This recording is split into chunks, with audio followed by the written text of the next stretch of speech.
Ok, très bien. On va peut-être commencer donc la présentation des différents intervenants avec la première personne à ta gauche, Benjamin. Donc si tu Alors, pouvais nous expliquer un petit peu son rôle, en quoi consiste son rôle justement. le rôle, il va le présenter lui-même, mais Benjamin est responsable vente et événementiel pour la DreamHack. C'est donc un de mes collègues. Je vais le laisser présenter un petit peu parce que, en fait, toi, Benjamin, tu arrives un peu avant qu'on ait créé tout ça et à un moment où il va falloir convaincre des gens, leur donner envie de venir C'est exactement ça. et Ouais. les accompagner jusqu'au bout. Alors, je Tout te à laisse fait, présenter jusqu'à la ça. fin du projet. Donc en fait, je vais représenter deux postes aujourd'hui. Le poste de responsable vente, comme Jean-Christophe vient de le dire, mais aussi le poste de un petit peu directeur de production événementielle, où mon collègue Nicolas Boileau, avec qui je fonctionne en binôme, n'est pas là aujourd'hui. Il est en train de courir sur l'ensemble des stands ainsi que sur la LAN. Donc On du lui fait un coup, bisou. voilà, exactement. On lui passe le bonjour. Donc du coup, en quoi consiste véritablement mon travail? Bien évidemment, comme l'a dit Jean-Christophe, ça commence bien en amont d'un événement. Parce que quand vous vous retournez, vous avez une zone expo en fait qui est derrière vous, et cette zone expo, c'est mon boulot à moi en fait de la remplir. Vous pouvez voir Monster en fait. Donc Monster a par exemple des besoins. Avant un événement, ils ont peut-être des produits à mettre en avant, des OEM aussi tels que Samsung ou encore HP, des activations à faire sur différents produits, des jeux, des éditeurs pour la promotion d'un DLC, d'un nouveau jeu ou d'une mise à jour tout simplement à mettre en avant. Donc on discute de ces besoins ensemble, on les étudie, on essaie de conceptualiser un stand. Donc là, c'est mon deuxième collègue, c'est Nicolas Boileau qui est chargé de le faire. Il l'implante sur un schéma 3D. Et puis moi, après, je finis tout ce processus de vente jusqu'au salon. Donc je termine ceci en amont du salon. Et une fois que le salon commence, bien évidemment, c'est la partie montage. Et on s'assure que le stand corresponde à 100%, voire même à 300% à ce qui était convenu à la base. Donc durant toute une manifestation comme la DreamHack sur ce week-end, je m'assure que tous les besoins ont été remplis, qu'il n'y ait pas de soucis au niveau de l'éclairage, au niveau du pont de scène, au niveau des différents flux, qu'ils soient électriques ou Internet. Et puis voilà, de manière générale. Alors, Benjamin, il y a une grosse partie en amont qui est aussi tout ce que tu as fait comme effort pour les convaincre. Parce que vous savez que les stands qui sont ici ne sont pas gratuits. C'est-à-dire qu'il faut aller convaincre les gens de venir. Oui. Et de payer aussi les marques pour qu'elles soient présentes dans ce salon. Donc c'est ça aussi que tu fais. Exactement, bien sûr. D'où le commercial alors. D'où le poste de commercial, bien évidemment. Donc il y a toute cette partie financière qui rentre aussi en compte et de négociation, bien évidemment. On connaît, voilà. Une négociation n'est pas simple, enfin une transaction n'est pas simple s'il n'y a pas de négociation. Après, cette partie Toujours. commerciale, tu peux la faire en amont. Ça veut dire que tu peux, beaucoup de ces intervenants gravitent aussi dans ce milieu, gravitent sur différentes LAN ou différents salons portés sur les métiers électroniques, le jeu vidéo, tout ça. Et c'est dans ces moments-là qu'on peut se faire ces contacts, qu'on peut aller à l'approche du client et de voir un petit peu ce qu'il est possible de faire pour vos éventuels événements à vous et autres. Exactement. Et toi, Benjamin, en fait, t'es arrivé d'où en fait? Qu'est-ce que tu avais fait avant? Parce que eux, ils en sont pas encore là. Qu'est-ce que j'ai fait avant? Alors, je suis allé à l'école comme vous tous, bien évidemment. C'est une bonne chose. Merci, Benjamin. C'est sympa. Donc, allez à l'école, les enfants, voilà, ne d'accord? ratez aucun cours, c'est super important. Non, j'ai fait un BTS en MUC, en alternance. Ensuite, j'ai enchaîné avec un bachelor, puis un master en sport business. À la suite de ceci, j'ai fait beaucoup de stages et du bénévolat. C'est très important pour pouvoir rentrer dans ce milieu. Et donc il y a des personnes qui m'ont repéré au sein de ce bénévolat et qui m'ont permis en fait de rentrer directement chez DreamHack France. Voilà. Super. Non mais je veux dire, on passe... Ah oui, bien sûr, bien sûr. Jean-Michel Réparti. Alors, merci beaucoup. Donc on passe à notre deuxième intervenant. Donc effectivement, merci Ben. Qui va présenter le rôle de rédacteur. Parce qu'en fait, on est dans le sport électronique, donc on a beaucoup de contenu. Là, on a parlé des stands, mais qu'est-ce qui s'y passe dessus? Bien souvent, des compétitions. Il y a une actualité, en fait, de ce monde-là. Et voilà, je vais te laisser, Thomas, présenter ce que tu fais un petit peu, parce que qu'est-ce qu'on sait sur le sport électronique? Ok. Déjà, merci pour l'invitation. Donc, je suis Thomas Renaud, le président et fondateur de Breakflip. Donc, comme tu l'as dit, c'est un site d'actualité sur le jeu vidéo et le gaming. Le jeu vidéo et l'e-sport, pardon. L'idée, nous, quand on a lancé Breakflip il y a 1 an et demi, c'était de proposer à des personnes qui sont soit au lycée, soit qui sont en bac +1, +2, +3, de leur faire découvrir un peu le milieu du gaming et l'e-sport pour la même occasion, par le biais de la rédaction, parce que c'est un biais qui intéresse un petit peu tout le monde, savoir l'envers du décor, comment on a accès à un jeu en avance, comment on peut tester un jeu. On a tous eu, quand on était jeune, en tant que gamer, cette envie-là. Du coup, on a lancé Breakflip, et donc Breakflip, c'est un site d'actualité où on a des visiteurs réguliers qui viennent à chaque mois. On est à peu près 14 millions de pages vues par mois. Et en plus de cette partie de site qui est du coup notre vitrine, on bosse avec des éditeurs comme League of Legends, comme Fortnite aussi, je pense que vous connaissez, peut-être un peu plus que PUBG. Ok. Et du coup, on bosse avec eux pour leur produire du contenu, que ce soit du contenu écrit, vidéo, graphique, et on gère aussi leurs réseaux sociaux de temps en temps. Donc voilà, on a cette double casquette, on va dire, le site web d'un côté qui nous permet de former les nouvelles recrues qui viennent en parallèle de leurs études. On fait souvent le parallèle avec Brave Flip comme un club manga ou un club théâtre ou un club de journalistes au lycée ou au collège. C'est quelque chose que les gens font en parallèle de leur travail ou de leur activité principale. Et nous, on les accompagne, on les forme, et après, petit à petit, on les accompagne sur des projets annexes de Breakflip, du coup. Du coup, c'est Alors- intéressant ce que tu dis, excuse-moi, c'est intéressant ce que tu dis, Thomas. Ça veut dire que, est-ce que vous avez quand même, il y a un travail de journalisme. Du coup, est-ce qu'il faut quand même avoir cette expérience-là, ou une personne qui s'intéresse au milieu de l'e-sport, au milieu du gaming, et qui a un talent, on va dire, tout du moins pour l'écriture et autres, peut venir postuler, peut venir écrire un article ou autre pour vous, en fait? Il n'y a pas forcément besoin, par exemple, pour moi, j'ai aucun diplôme de journaliste, j'ai juste un bac. Les personnes qui nous contactent pour nous rejoindre sont souvent des personnes qui sont soit au lycée, soit au début de leurs études, soit ont même un travail. Donc non, il faut juste avoir envie d'écrire, bien sûr, parce que quand on veut être rédacteur, qu'on n'a pas envie d'écrire, c'est un peu bête, autant faire autre chose. Et un minimum d'orthographe, bien sûr, ça c'est obligatoire. Mais je prends un exemple dont j'ai parlé hier à des personnes. On a recruté quelqu'un il y a 6 mois qui avait 14 ans, 15 ans, qui était au collège du coup. Et cette personne faisait énormément de fautes d'orthographe, mais avait cette envie, cette passion, il aimait FIFA, donc un jeu de foot que vous connaissez, je pense. Ouais. Et là maintenant, il fait quasiment plus de fautes. Et il était passionné par la rédaction, il savait juste pas vraiment écrire parce qu'il faisait beaucoup de fautes. Et en 6 mois maintenant, il arrive à être autonome de son côté, à aller dans des salons, à faire des couvertures, à faire des interviews de joueurs. Donc, Oui, faut juste la fibre et il est l'envie. totalement autonome, oui, effectivement. Après, effectivement, du coup, vous n'êtes pas journaliste, Non. mais on est d'accord qu'il faut y avoir de l'expérience dans le gaming. Est-ce qu'il faut être joueur? Il faut être je pense qu'il faut être joueur, pas forcément joueur de tous les jeux, mais au moins comprendre les jeux. C'est super important, on parlait de Fortnite, PUBG, etc. Une fois qu'on a compris le principe du Battle Royale, on peut écrire sur n'importe quel Battle Royale. Quand on est joueur de League of Legends, on peut écrire sur d'autres jeux, etc. Donc il faut être joueur parce que de toute façon, ça nous donne envie d'écrire, de Bien jouer. sûr. Quand on voit les nouveautés, quand on voit les joueurs pros qui jouent, on dit ah bah tiens, lui il fait ça, pourquoi il le fait, etc. Donc il faut être joueur, c'est sûr. Maintenant, je sais que pour beaucoup qui travaillent dans ce milieu-là, ont plus beaucoup trop le temps de jouer parce que ça demande énormément de temps. Et du coup, quand on joue, on prend vraiment de plaisir et ça sûr. nous donne des idées par la suite, quoi. Mais après, l'essentiel, c'est de s'intéresser à la scène du jeu, donc Complètement, d'être toujours attentif à l'actualité, à ce qui se passe aussi. On est déjà joueur, on n'a peut-être pas le temps de jouer, mais à côté de ça, on s'intéresse à ce qui se passe quand même, on a déjà les bases. Donc du coup, l'essentiel, c'est de rester dans l'univers, en fait. Rester dans l'univers, s'informer, et c'est compliqué parce que y a énormément de jeux, énormément de compétitions. Sur un jeu, parfois, il y a 5, 6, 10, 15 compétitions, donc c'est assez compliqué. Donc il faut être curieux. Vraiment, la curiosité, c'est super important dans ce milieu de rédacteur. On appelle ça rédacteur, du coup. Ouais. Et être curieux et être motivé. C'est les deux critères, entre guillemets, quand on recrute une personne qui postule. On dit voilà, moi, j'ai pas de compétences, je suis au lycée, je suis en bac +1, je sais pas quoi faire, j'ai envie d'intégrer l'e-sport, mais je sais pas comment, j'aime bien écrire, je suis motivé. D'accord. Viens. Chose importante, on l'a peut-être pas dit, ça peut peut-être pas être normal ou quoi que ce soit, mais est-ce que c'est du bénévolat? Alors du coup sur Bikeflip, oui, on fonctionne avec le bénévolat parce que du coup c'est la manière, comme tu le disais juste avant, on est obligé de faire du bénévolat quand on rentre dans ce milieu-là. Et du coup nous, comme je disais juste avant, on a cette double casquette, on va dire. C'est-à-dire que les personnes, on va les former sur du bénévolat.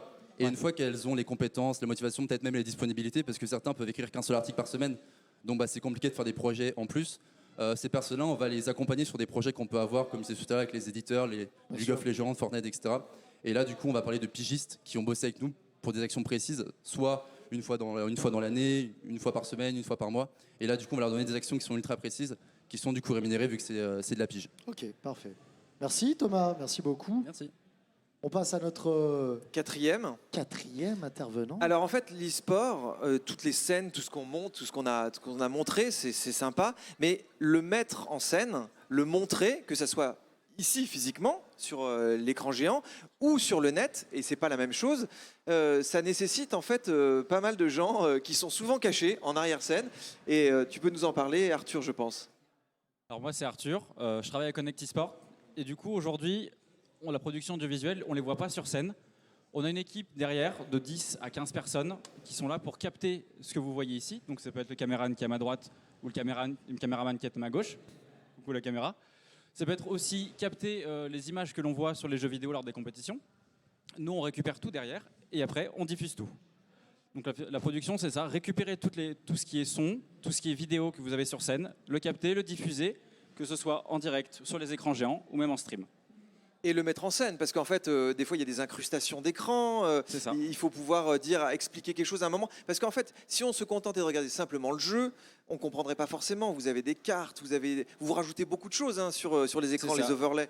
Comme les streamers chez eux, il y a énormément d'overlays. Et là, donc on voit des transitions, on voit le score qui s'affiche, on voit des informations. Il y a des personnes derrière qui sont chargées de dire OK, à tel moment, on doit diffuser telle chose, à tel moment, on doit faire telle transition, on doit afficher le score, on doit afficher un replay.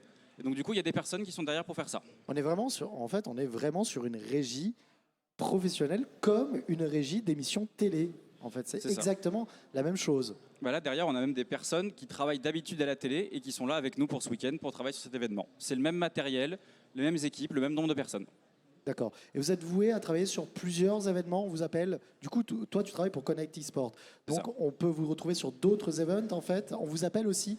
C'est ça. Par exemple, quand Malorian a fait son stand pour PUBG à la Paris Games Week, c'était aussi Connect eSport qui est venu avec son équipement, avec ses équipes, pour pouvoir faire la production. D'accord, très bien. Et qu'est-ce que tu avais fait avant? Tu arrives d'où, Arthur? Moi, j'ai fait du marketing et de la communication. Donc, je suis arrivé ici un petit peu, pas par hasard, mais par force en avançant dans le temps. Je suis arrivé ici et j'ai appris ça un petit peu sur le tas, mais en général, pour faire de la production audiovisuelle, il faut faire des écoles de production audiovisuelle classiques qui mènent à des chemins comme pour la télévision. Et en fin de compte, qu'on travaille dans l'e-sport ou à la télévision, c'est exactement la même chose. Donc du coup, c'est les écoles classiques de production. Beaucoup de marketing et de communication, en fait, finalement, je me rends compte. Hein. J'ai pas entendu. Beaucoup de marketing et de communication, je me rends compte. Et beaucoup sortent de ces grandes écoles. Marketing, communication, il y en a de partout, de toute façon. On est obligé d'en avoir de partout. Joueurs aussi? Forcément joueur, un peu moins le temps maintenant quand on grandit, mais toujours la même passion, donc toujours le même plaisir de travailler dans l'e-sport. Ok, parfait. On arrive à notre 5e intervenant. Le 5e, on espère qu'on vous aura montré avec tous ces différents métiers une large palette. Le dernier, Maxime. Après, est-ce qu'on a possibilité de leur laisser poser une question? Ouais, c'était prévu. C'était prévu. Donc le dernier, Maxime, est chez Need for Speed. Alors Need for Speed, on est assis dessus, si on se pousse, on le voit. C'est des fauteuils qui sont destinés aux gamers, des fauteuils de jeu, aux gamers et aux professionnels. Et cette marque, c'est une marque allemande. Il existe une structure française qui s'appelle Need for Speed France. Et Maxime en est le responsable marketing. Alors, responsable marketing, c'est pousser la marque en France, la faire vivre, parce qu'elle n'existait pas avant. Elle existait parce qu'il livrait de l'Allemagne vers la France, mais maintenant qu'il y a une structure en France, comment on fait pour qu'une marque de fauteuil soit vue, reconnue, que les gens soient motivés à l'acheter? Voilà, alors effectivement, il fallait tout faire à la base quand on a créé la filiale française il y a 1 an et demi maintenant. Donc avec une stratégie marketing, et donc ça veut dire où est-ce qu'on se place pour avoir le plus de visibilité et donc de retour sur investissement qu'on va mettre en vendant des sièges tout simplement. Donc ça passe par plusieurs biais, ça passe par être présent sur des événements comme ici, on en fait une 30aine par an avec nos partenaires pour être justement présents et sur les scènes et sur notre stand, en équipant également d'autres standistes avec nos sièges. Ça passe par une stratégie d'influenceurs sur laquelle je bosse personnellement avec des collègues. Ça veut dire équiper certains influenceurs que vous connaissez sûrement, Inoxtag, Ninja, Tfue, la Redbox. Ça, c'est des personnes que l'on équipe nous, avec des deals intéressants, le plus intéressant possible pour les deux parties, pour qu'ils acceptent et pour que par la suite ils nous apportent de la visibilité qui vont aller dans le même sens que les événements, c'est-à-dire vendre des sièges. Voilà. Après cette partie marketing, après cette partie événementielle et influenceur, il y a aussi la partie communication dont je m'occupe en partie avec mes équipes. Ça veut dire simplement être présent sur les réseaux sociaux avec une stratégie sur Twitter, une autre sur Facebook, de la publicité sur différents biais jusqu'à Instagram pour vraiment toucher le plus large possible et toucher le public du futur qui est globalement les jeunes comme vous, qui auront dans le futur besoin de sièges. Tu vas nous vendre des sièges là. Achetez Maxnomics. Merci beaucoup. Merci beaucoup. Juste une dernière chose, toi Maxime, t'es venu comment jusqu'au secteur de l'e-sport? Alors, moi j'ai commencé il y a maintenant 4 ans, en commençant en faisant du CM, donc du community management, juste gérer les réseaux sociaux pour une entreprise, faire en sorte qu'elle soit visible en ligne, faire en sorte qu'elle rayonne et qu'elle ait une vraie légitimité en ligne globalement, pour qu'un maximum de personnes la voient. J'ai commencé en faisant ça, puis au fur et à mesure, ça s'est développé plus sur une stratégie ECM et d'un autre côté influenceur, avec des petites opérations avec des influenceurs français principalement. Et par la suite, avec l'opportunité qu'on a eue de créer Need for Speed France, la filiale française de la boîte allemande, ça s'est fait naturellement qu'on parte sur une personne au marketing. C'était quelque chose que j'avais des compétences premières, mais il y avait encore beaucoup de choses à développer et ça a commencé comme ça. Donc marketing et partenariat, maintenant chez Need for Speed France. Je crois que là, en fait, toutes les personnes qui sont là sur le plateau, on a quelque chose. On ne vous a pas donné une recette magique pour travailler dans l'e-sport, mais il y a chez chacune des personnes qui sont là un point commun. C'est qu'on est passionné par les jeux vidéo et par ce qu'on fait. Alors peut-être qu'on va y jouer moins maintenant, hein, faut l'avouer, on y joue moins, des fois entre midi et deux quand même. Mais sinon, on avait cette passion commune et je pense que quand on est passionné par quelque chose, on trouve toujours à travailler dans le métier qu'on veut, quoi. Je pense qu'il n'y a rien de mieux que de travailler avec sa passion. Je pense que de vivre de sa passion, il n'y a rien de mieux. Moi, je vous encourage. Moi, mon travail, alors là, vous avez que des marketing, que des mecs qui sont experts dans la communication. Moi, c'est beaucoup plus simple. Moi, mon taf dans l'e-sport, c'est de faire le host. Donc, c'est de faire de la présentation scénique, de l'entertainment sur des gros events, des grosses LAN e-sport. Là, je suis à la DreamHack. Vous pouvez me voir aussi à la PGW. Alors, c'est un travail, c'est pas comme du cast. Si vous regardez un petit peu des gros tournois, en fait, d'e-sport, que ce soit à travers le monde ou même en France, vous verrez qu'il y a le host, c'est le mec qui va être ici, qui va animer, qui va présenter les équipes, qui va faire de la présentation comme sur n'importe quelle émission télé. À côté de ça, vous avez les casteurs aussi. Les casteurs qui sont, eux, les commentateurs. Donc, dans le match de foot, ce serait le Jean-Michel Larquet, Thierry Roland, enfin, je vous balance des noms de vieux que vous n'avez certainement jamais connus, mais parce que moi-même, je suis vieux, voilà. Donc, du coup, c'est comme ça que ça fonctionne. Et moi, mon taf, eh bien, c'est de faire ça, c'est de créer cet engouement, c'est de faire vivre le public, et c'est d'aller à la rencontre des joueurs, et eh bien, de les interviewer, d'essayer de voir un petit peu comment ça se passe, et de chauffer un peu la salle. C'est mon boulot. À côté de ça, moi, je fais du stream. Donc vous connaissez certainement beaucoup de gros streamers. Bah aussi mon taf, c'est une passion. Parce que comme tout le monde ici autour de cette table, je suis un joueur. J'ai connu différentes, on va dire, générations de consoles. Et je continue à jouer. C'est ma passion, effectivement. Et donc je suis content de dire que je vis de ma passion à l'heure actuelle. Vraiment. Parce que j'ai pas le travail le plus éprouvant, mais j'ai un travail qui est quand même pas facile à faire. Difficile. C'est pas très facile à faire parce que finalement on se dit toujours se retrouver en face d'un public comme ça, sur scène, devant 3000 personnes, devant 500 personnes, devant 50 ou 100 personnes, tout le monde peut le faire. Mais écoutez, c'est plus difficile que ça, vraiment. Il faut tenir, il faut pas bégayer, j'ai envie de vous dire. Il faut savoir de quoi on parle. Voilà, c'est pas si facile que ça. Mais après, réellement, je pense que parmi vous, il y a peut-être des futurs gros streamers, il y a peut-être des futurs gros hosts, des futurs gros casteurs, des futurs gros joueurs aussi. Mais j'ai envie de vous dire, n'allez pas plus vite que la charrue. Prenez le temps. Prenez le temps vraiment de vous préparer. Sachez une chose, je passe du coq à l'âne, mais sachez une chose, l'e-sport, c'est super cool. Vous voyez beaucoup de choses dans l'e-sport en ce moment. Beaucoup d'argent qui sont amenés, beaucoup de choses comme ça. Et effectivement, ça peut ouvrir pas mal de choses. Mais le truc, c'est que avant d'arriver à ça, sachez qu'il y a des paliers respectés. Et du coup, moi, j'ai tendance à dire, quand on stream, ou quand on joue, ou quand on va intégrer une structure, ou quoi que ce soit, déjà, l'essentiel, c'est d'être passionné. L'argent viendra si ça doit venir, mais avant toute chose, soyez un gamer, soyez un joueur, un mec qui a envie vraiment, qui fait de la compète et autres. Ensuite, après, si vous êtes bon, ben on vous remarquera. Mais l'essentiel, c'est de s'amuser pour l'instant. Merci. Merci beaucoup. Et j'en suis persuadé, et je parle aussi bien, parce qu'il faut savoir une chose, je parle aussi bien pour les garçons que pour les filles.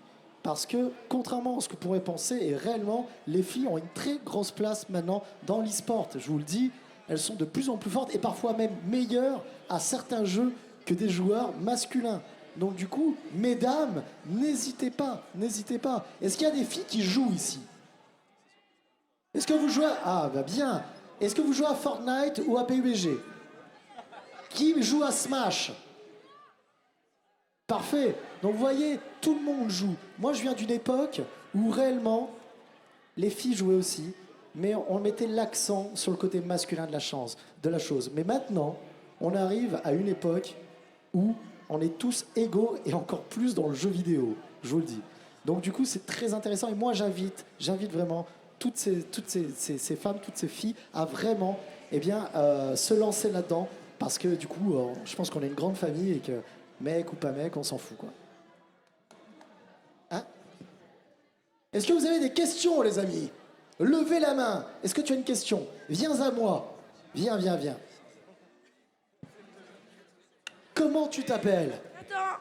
Nathan, comment ça va? Alors Nathan, avant de te écrouler en PLS. Nathan, regarde-moi. Nathan, est-ce que tu es un joueur? Tu joues à quoi? Fortnite. À Fortnite. Nathan, est-ce que tu fais des top 1? Ne mens pas, tout le monde te regarde. Pas tout le temps. Pas tout le temps. Nathan, quelle est ta petite question? Combien on se fait payer pour en production Dis-lui que j'ai pris. sport, enfin audiovisuel? Combien on se fait payer dans les métiers de l'e-sport? J'ai envie de te dire que c'est indécent. Moi, je prends des cachets de 50 000 euros, merci Jean-Christophe, pour venir faire host. Non, en fait, c'est très difficile de répondre à ces questions, parce que ça dépend, je pense, pour tout le monde, ça dépend de pas mal de choses. Moi, par exemple, je suis en auto-entrepreneur, donc ça n'a rien à voir.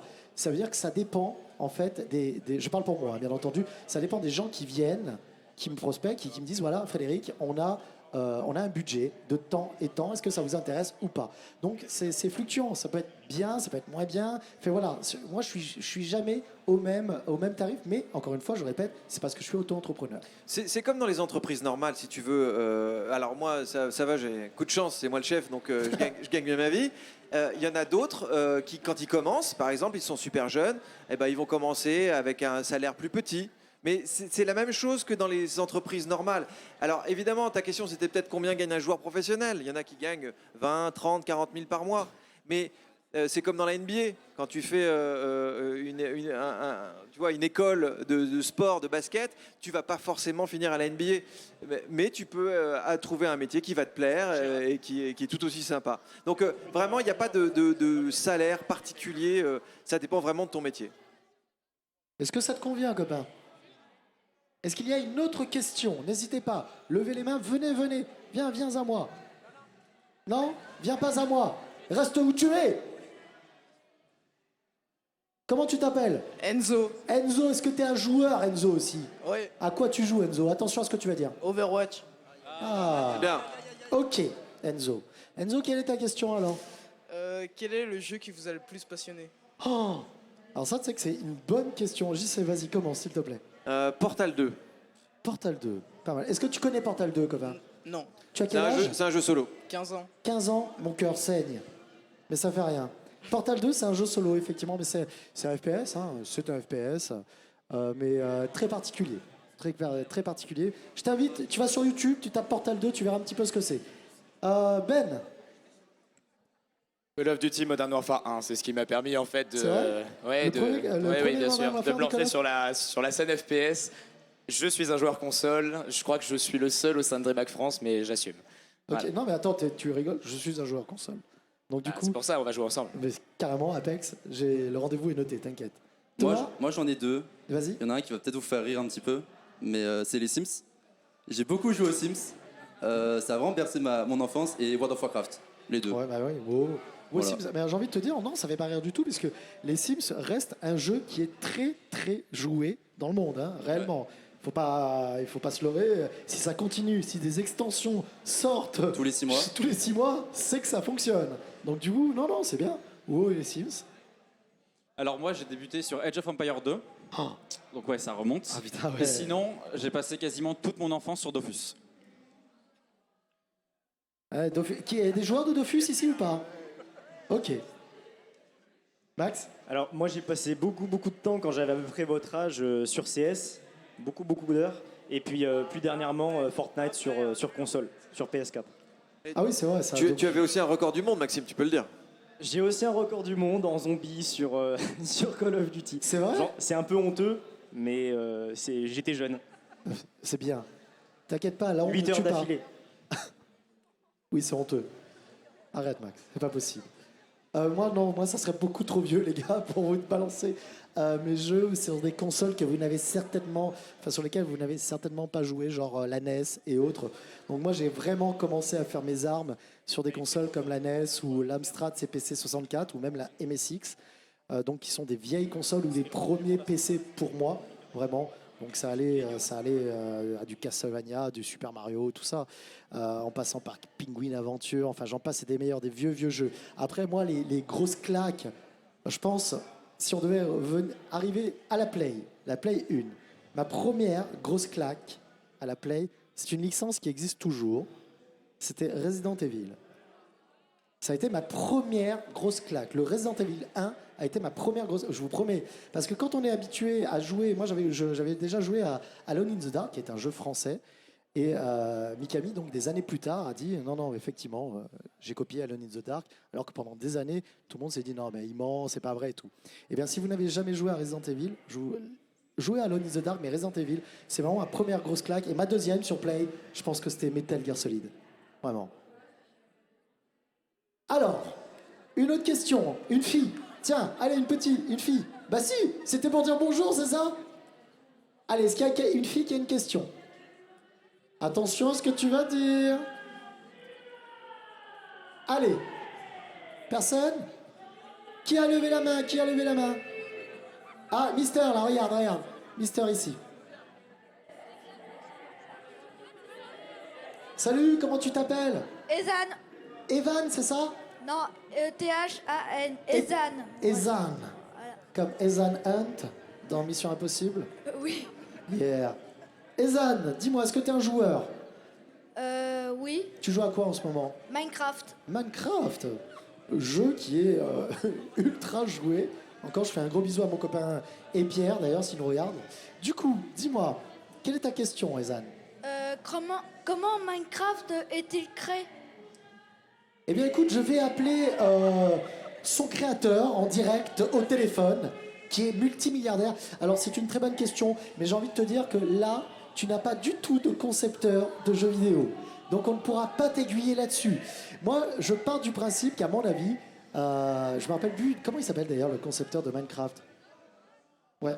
Eh bien, tu vois, ce monsieur-là, à mon avis, il était chez lui, tranquille, avec son petit logiciel de création. Il s'est dit, je vais essayer de faire quelque chose qui a rapport justement avec du craft et tout, de la construction et autres. Et il s'est avancé, il a fait bon, allez, on va balancer ça parce que c'est ultra simpliste quand même à la base, hein, Minecraft. Hein. C'est juste qu'ensuite, après, bah, tu as vu la tournure que ça a pris. Et je pense qu'il a fait ça tranquille, qu'il ne pensait pas que ça allait prendre cette ampleur, réellement. Et du coup, bah voilà, tu vois où ça en est, Minecraft, ça existe toujours. Vous avez même une série sur Netflix, c'est pour te dire. Donc du coup, non. Après, là, c'est difficile. Nous, on n'est pas concepteurs, donc on ne pourra pas t'expliquer comment on peut concevoir un jeu réellement, mais je t'invite à aller voir. Il y a un stand là-bas qui est Nora, il me semble, c'est ça? Le jeu Noara. Voilà. Et là-bas, il y a des concepteurs. Il y a les concepteurs. Donc je t'invite à aller les voir pour leur poser des questions sur la création d'un jeu vidéo. Ok? Allez, ça va. Je te coupe juste aussi, il y a un autre éditeur qui est Naika qui fait Ouais. un jeu qui ressemble un peu à Minecraft pour le coup, c'est aussi avec des cubes. Ok. Donc Naika, c'est juste derrière, si tu vas aller voir, tu peux poser tes questions aux développeurs, ils pourront te répondre directement. Eh bien, parfait. Merci D'accord. Thomas. Parfait, tu vois. Alors, une autre question, les amis. Ah, monsieur là-bas, il lève la main. Allez. Merci. Je voulais savoir si les métiers que vous faites aujourd'hui, c'est des métiers dans votre parcours qui ont une trame logique. Est-ce que vous aviez envie de faire quelque chose quand vous étiez jeune ou petit qui a un rapport avec ce que vous faites aujourd'hui ou pas du tout? Genre, juste, je réponds 2 secondes. Pas du tout. Moi, vraiment, je suis joueur, j'aime ça, mais je m'attendais pas. C'est un concours de circonstances pour moi. Je m'attendais pas réellement à faire de l'animation gaming et du host sur des scènes e-sport. Hein. Parce que je viens, entre guillemets, je vous ai pas expliqué tout à l'heure, mais je viens pas du tout de cette scène-là, moi. Parce que je suis un gamer, mais je viens pas du tout de cette scène e-sport. Moi, à la base, j'étais dans la web-série. Donc, je sais pas si certains connaissent la web-série Noob ou autre chose. Je joue dans la web-série Noob, voilà. Donc, du coup, ça n'avait rien à voir. Je ne pensais pas que j'allais commencer à faire l'animation. Mais grâce à des intervenants dans ce milieu-là, notamment à Kayane, qui m'a donné la chance de pouvoir commencer à faire de l'animation sur les scènes, pas nécessairement e-sport, mais sur des scènes dans des jeux, j'ai pu commencer à me lancer dans l'animation. Voilà. Tu te rappelles plus de la question, c'est ça? Qu'est-ce que c'était déjà la question? C'est les métiers que vous Si, faites en fait, aujourd'hui, moi, quoi. ça m'est venu un peu plus tard, en fait. Quand j'ai commencé à faire des études, j'ai fait des écoles de commerce et je jouais en parallèle. Je jouais beaucoup, j'aimais ça. J'avais pas un très bon niveau, mais j'aimais beaucoup le jeu vidéo. Et j'ai voulu rentrer dans le jeu vidéo. Tout ne me plaisait pas, parce qu'en fait, j'étais trop jeune et je savais pas trop comment ça marchait. Donc, ce que j'ai fait, c'est que j'ai créé ma société pour travailler dans le jeu vidéo. Moi, j'ai créé mon propre jeu. Donc, c'est pas tout à fait la même chose. Mais j'ai toujours eu en tête en me disant mais attends, le sport électronique, il y a des compétitions, les gars sont payés, il y a un métier, et c'est pas du côté joueur que je l'ai vu, c'est du côté de l'organisation. Je me suis dit comment les gens font pour attirer autant de monde dans un salon, monter des stands. C'est ça qui m'a plu plus que le jeu, parce qu'il y a un moment aussi où tu réalises que t'aimes les jeux vidéo, mais t'as peut-être pas le niveau d'un joueur professionnel. C'est pas parce que tu joues au foot le dimanche que tu vas pouvoir finir au Barça. Donc voilà, je me suis intéressé à des choses qui étaient à mon niveau. Et la compétition à haut niveau ne me plaisait pas non plus que ça, quoi. J'aime beaucoup la regarder, mais je suis pas forcément un fan de match. Donc voilà, en gros.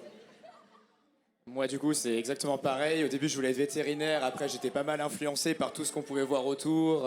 Je voulais même être ingénieur dans le génie civil. Je voulais devenir Spider-Man aussi en voyant le film après. Donc, du coup, non, ça s'est fait au fur et à mesure de ma scolarité.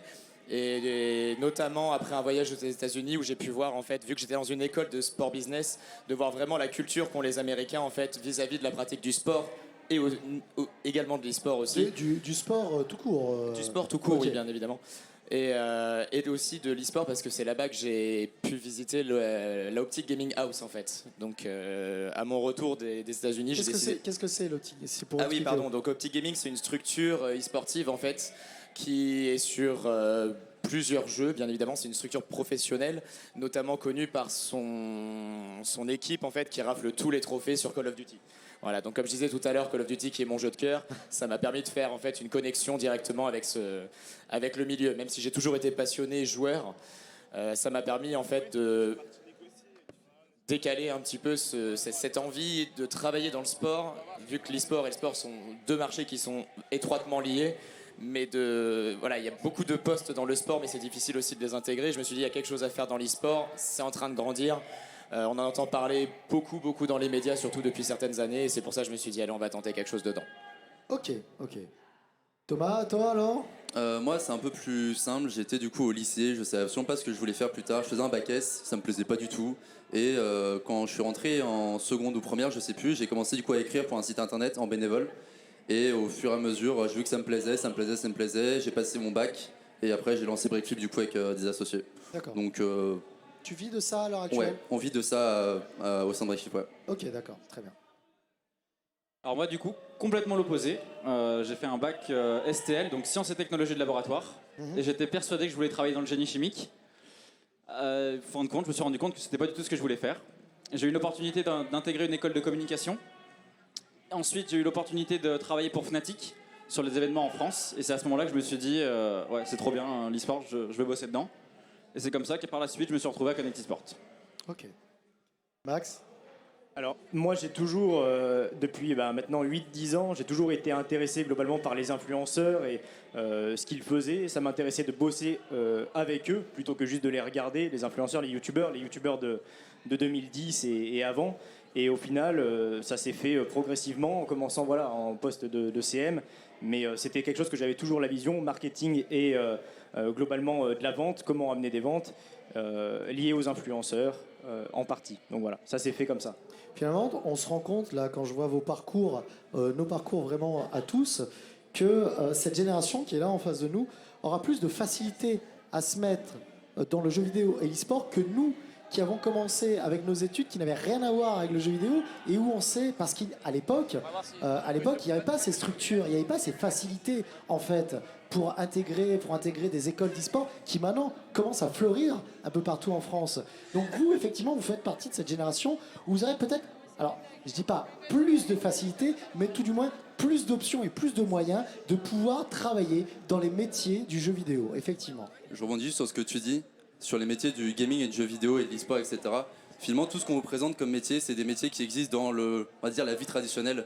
Que ce soit de la rédaction, on fait ça avec des écoles de journalistes, que ce soit la production audiovisuelle, il n'y a pas besoin de faire une école forcément qui est spécialisée dans le gaming, autant faire une école spécialisée dans l'audiovisuel. Donc il n'y a pas forcément besoin de se spécialiser dans une école de gaming, autant être dans quelque chose qui est très large. Et après, une fois qu'on a les compétences, de se spécialiser. En tout cas, c'est ce que je conseille à chaque fois aux personnes qui posent la question, de se diriger vers une école qui est vraiment généraliste et après se spécialiser de son côté sur l'e-sport. Tu disais effectivement qu'il y a là, sur la DreamHack, il y a une école d'e-sport, enfin de management en fait. Ben? Oui, c'est ça, c'est exactement. Donc derrière, dans la zone expo, vous pouvez retrouver 2 écoles en fait qui permettent d'avoir un cursus donc directement en post-bac. Donc il va falloir encore un petit peu patienter, mais vous pouvez aller d'ores et déjà vous renseigner auprès des personnes qui sont référentes sur les stands, sur les filières du digital, de l'e-sport, du gaming et du numérique de manière au sens large. Voilà. Donc c'est derrière, ça se trouve directement sur votre droite. Donc voilà, vous avez les intervenants qu'il faut sur la DreamHack ici pour pouvoir poser les bonnes questions, que ce soit en création de jeux vidéo ou aussi en termes de management et d'école e-sport. Est-ce qu'il y a une autre question ici? Mademoiselle, comment tu t'appelles? Dorine. Dorine, est-ce que tu es joueuse? Oui. Joueuse de quoi? Fortnite. Oh, joueuse de Fortnite, Dorine? Oui. Est-ce que tu es en train de me dire que tu peux éclater la moitié des mecs qui sont ici à Fortnite? Je pense pas. Tu es humble, Dorine, c'est bien. Dorine, quelle est ta question? Est-ce que dans le monde du gaming, c'est difficile d'être une fille? Alors, dans le monde du gaming, c'est difficile d'être une fille? Par rapport aux stéréotypes des Alors, mecs. je dirais qu'à une époque, c'était très difficile. Je dirais que maintenant, c'est difficile. C'est difficile, mais comme je l'ai expliqué tout à l'heure, il y a de plus en plus de filles à haut niveau dans différents jeux. Donc du coup, ça a ouvert beaucoup de portes, effectivement, pour pas mal de filles et d'équipes, de structures e-sport féminines qui se sont créées. Donc c'est difficile sans être difficile, mais beaucoup moins qu'à une certaine époque. Au revoir les gens, à très vite. Ils ont des bus, ils doivent partir. Ils nous avaient prévenus avant. Rentrez bien. Mais du coup, je pense que toi, tu arrives à la bonne époque, réellement. Enfin, moi, si j'ai un avis, après, chacun, vous avez vos avis, mais moi, pour ma part, je pense que toi, tu es dans la bonne époque. Tu pourras réellement tenter de faire quelque chose si tu as envie de te lancer dans les loisirs numériques, les jeux vidéo, l'e-sport ou quoi que ce soit. Je pense que tu auras beaucoup plus de facilité qu'à une certaine époque, effectivement. Que ça soit dans le niveau relationnel. Je parle pas de cursus scolaire ou autre, d'accord?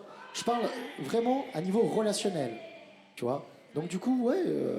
c'est difficile sans l'être, mais beaucoup moins qu'à une certaine époque, pour ma part. Je sais peut-être quelque chose à dire là-dessus ou pas? Non, pour l'instant, on a moins de filles évidemment que de garçons, mais les seules qu'on a sont hyper populaires, puisqu'elles ne sont pas très nombreuses. Mais les chiffres ont changé, et un gros changement s'est effectué avec l'arrivée de Fortnite, parce que c'est le premier jeu où on a autant de filles qui jouent. Quand on demande dans les classes, les filles connaissent et ils jouent au jeu. La copine de mon fils joue au jeu, et c'est pas parce qu'il y jouait avant, et elles ont un bon niveau. Ça tient aussi au fait que le jeu, par sa direction artistique, est quand même moins dur qu'un Call of Duty ou qu'un PUBG, un peu moins réaliste, c'est plus chatoyant comme couleur, même si le jeu est tout aussi dur et qu'il faut vraiment les mêmes réflexes pour pouvoir gagner, hein. C'est pas un jeu plus simple, pas du tout. Mais ça a marqué les esprits Fortnite pour les filles comme les garçons. Oui, il y a de plus en plus de grosses structures, de grosses équipes féminines, que ce soit sur LoL, même tu parlais de Call of, moi je connais, j'ai déjà entendu parler d'équipes féminines de Call of Duty. Donc du coup, les femmes, effectivement, les filles, s'ouvrent à l'e-sport à travers différentes équipes sur différents jeux. Pas nécessairement que Fortnite, mais vraiment sur d'autres jeux.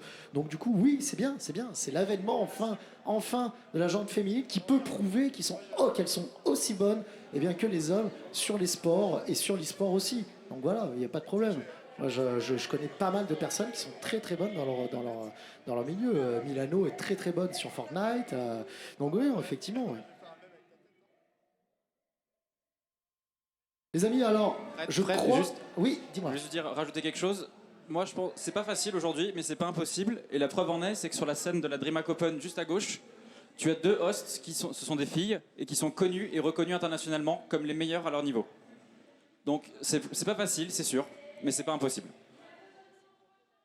Écoutez, merci. Ainsi s'achève, je suis désolé, ainsi s'achève notre petit tour de table, notre petite présentation en fait sur les métiers du jeu vidéo, les métiers des sports électroniques. Je vous invite à faire un petit tour sur la LAN, sur la convention. Ici, vous verrez qu'il y a, il y a pas mal de personnes à qui parler, pas mal de stands, que ce soit sur le management, comme on l'a dit tout à l'heure, ou sur la création de jeux vidéo. Donc n'hésitez pas à aller voir ces stands, à leur parler, si ça vous intéresse et si vous avez envie, peut-être un peu plus tard, écoutez, de vivre comme nous tous de notre passion, en fait, qui sont les jeux vidéo. Voilà. Je vous rappelle, il est quelle heure? Il est 4h18. Je vous rappelle que d'ici quelques minutes, il y a encore un match de la ronde suisse sur Hearthstone, suivi ensuite à 18h30 des 8e de LoL en BO1 et 21h30 les quarts de finale de LoL en BO3. Restez connectés et on se donne rendez-vous d'ici quelques minutes pour cette ronde suisse sur Hearthstone. A tout de suite et merci à vous.